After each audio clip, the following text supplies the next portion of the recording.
Hello everyone, welcome back to my channel Recipes by Suvi. இன்னைக்கு நம்ம பார்க்க போற ரொம்ப சிம்பிள் அண்ட் ஈஸியான ரெசிபி பேபிகார்ன் சில்லி. இது எப்படி பண்றதுன்னு வாங்க பார்க்கலாம். ஃபர்ஸ்ட் நம்ம பேபிகார்னை கட் பண்ணிக்கலாம். மேலே எட்ஜும் கீழே எட்ஜும் ரிமூவ் பண்ணிக்கோங்க.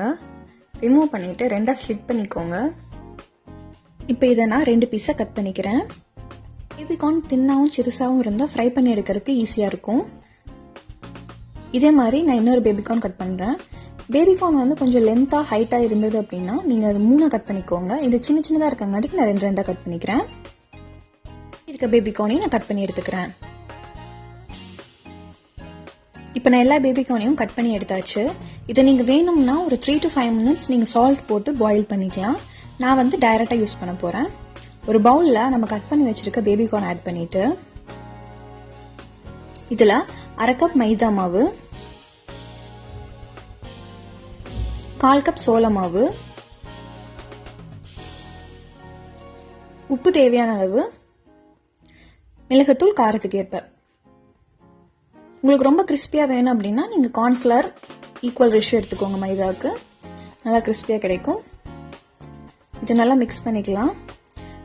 மாவு லைட்டாக ஒட்டலை அப்படின்னா நீங்கள் லைட்டாக தண்ணி தெளிச்சுட்டு நல்லா கலந்துக்கலாம்.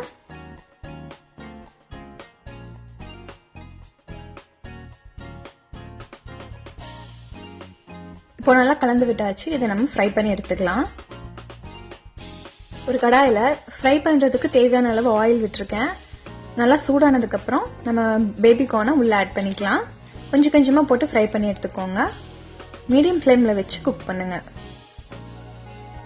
அப்பப்போ கலந்து விட்டுக்கிட்டே இருங்க. அப்போ தான் கலர் உங்களுக்கு ஈவனாக கிடைக்கும். நான் வந்து இன்றைக்கி பேபிகார்ன் பாயில் பண்ணலை, அதனால் கொஞ்சம் எக்ஸ்ட்ராவே நான் குக் பண்ணுறேன். நீங்கள் வேணா பாயில் பண்ணிவிட்டு அதுக்கப்புறம் ஃப்ரை பண்ணிக்கோங்க. இப்போ கலர் சேஞ்ச் ஆயிடுச்சு. இதை நான் ஒரு பிளேட்டுக்கு ட்ரான்ஸ்ஃபர் பண்ணிக்கிறேன்.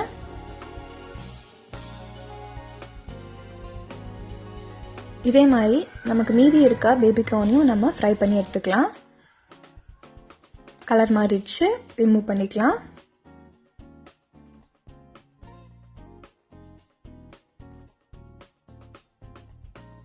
கிறிஸ்பியாக இருக்குது பேபிகார்ன். இப்போ அடுத்து நம்ம இதுக்கு தேவையான சாஸ் ரெடி பண்ணிக்கலாம். ஒரு ஃப்ரையிங் பேனில் 2 டேபிள் ஸ்பூன் ஆயில் ஆட் பண்ணிக்கலாம். ஆயில் ஹீட் ஆனதுக்கப்புறம் ஃபைன் சாப் பண்ணி வச்சுருக்க கார்லிக் ஆட் பண்ணிக்கிறேன். ஒரு பச்சை மிளகா பொடியாக நறுக்குனது, 1 இன்ச் இஞ்சி பொடியாக நறுக்குனது போட்டு நல்லா கலந்து விட்டுக்கலாம். இஞ்சி பூண்டு பச்சை வாசனை போனதுக்கப்புறம் நம்ம டைஸ் பண்ணி வச்சுருக்க பெரிய வெங்காயம் 1 கப் ஆட் பண்ணிக்கிறேன். 1/4 டீஸ்பூன் உப்பு ஆட் பண்ணி நல்லா கலந்து விட்டுக்கலாம். வெங்காயம் நல்லா வதங்கி பொன்னிறமானதுக்கப்புறம் நம்ம டைஸ் பண்ணி வச்சிருக்க குடமிளகா 1 கப் ஆட் பண்ணிக்கலாம். சிகப்பு குடமிளகா 1/4 கப் ஆட் பண்ணிக்கலாம். இது இப்போ நல்லா கலந்து விட்டுட்டு, சிவப்பு கலர் வந்து ஆப்ஷனல் தான், இருந்தால் ஆட் பண்ணிக்கோங்க. இப்போ குடமிளகாலாம் நல்லா வெந்துருச்சு. அடுத்து இதை நல்லா கலந்து விட்டுட்டு 1 teaspoon soya sauce,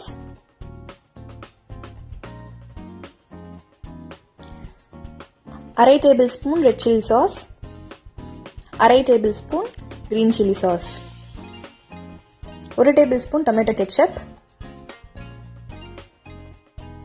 1/2 table spoon vinegar. இது ஆப்ஷனல் தான், இருந்தால் ஆட் பண்ணிக்கோங்க. இப்போ இது எல்லாத்தையும் நல்லா கலந்து விட்டுக்கலாம். இந்த சாஸ் ரேஷியோ வந்து உங்களுக்கு தேவைப்பட்ட அதிகமாகவோ கம்மியாகவோ ஆட் பண்ணிக்கோங்க. இப்போ இதில் 1/4 கப் தண்ணி ஆட் பண்ணிக்கிறேன். நல்லா கலந்து விட்டு ஒரு 2 நிமிஷம் குக் பண்ணிக்கோங்க. தேவைப்பட்டா நீங்கள் ஃபுட் கலர் ஆட் பண்ணிக்கோங்க. நான் இன்னைக்கு ஹோம்மேட் ஃபுட் கலர் தான் ஆட் பண்ணியிருக்கேன்.